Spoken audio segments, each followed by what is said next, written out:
Hello दोस्तों, स्वागत है आपका मेरे ब्लॉग में। और जैसा कि आप देख रहे हैं, हम हैं रेलवे स्टेशन में। जी हाँ, देहरादून से हम लोग जा रहे हैं रुद्रपुर की ओर। और यहाँ हमारी ट्रेन ऑलरेडी खड़ी हुई थी, तो हम लोगों ने धीरे धीरे अपने रिजर्वेशन बॉक्स की तरफ जाना शुरू किया। और ट्रेन में उस समय कोई आया भी नहीं था, तो हम लोग जैसे ही ट्रेन के अंदर गए तो हमने देखा कि ट्रेन तो पूरी खाली है, कोई आया नहीं था। फिर हमने अपना सामान सेट किया और हम वहाँ जाके बैठ गए।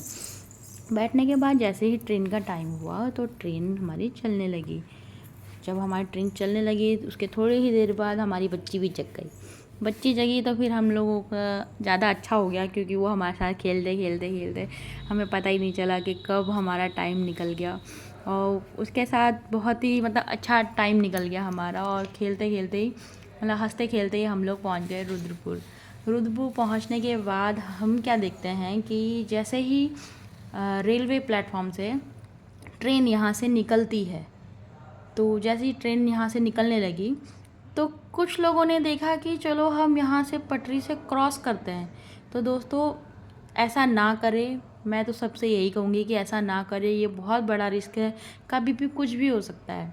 तो उसके बाद फिर हम लोग रुद्रपुर स्टेशन से बाहर निकले और ई रिक्शा लिया, और ई रिक्शा लेते ही हम अपने घर की ओर आ गए।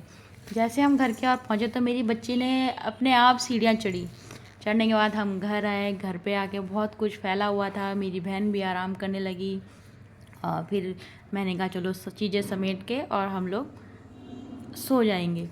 अब ऐसे ही चीज़ें समेटते हुए बस मेरी बच्ची को देखो, हम यहाँ खेलने में लगी है। और जब वो खेलने में लगी तो मुझे मौका मिल गया कि मैं सारी चीज़ों को अच्छे से समेट के रख दूँ। और फिर मैंने सारी चीज़ों को समेट के फ्रेश हुए, हम सभी फ्रेश हो गए। उसके बाद हम सोने चले गए। और यहीं पे मैं अपना ब्लॉग यहीं पे ख़त्म करती हूँ। तो आप लोगों को कैसा लगा मेरा ब्लॉग ज़रूर बताइएगा। तब तक के लिए टाटा बाय बाय।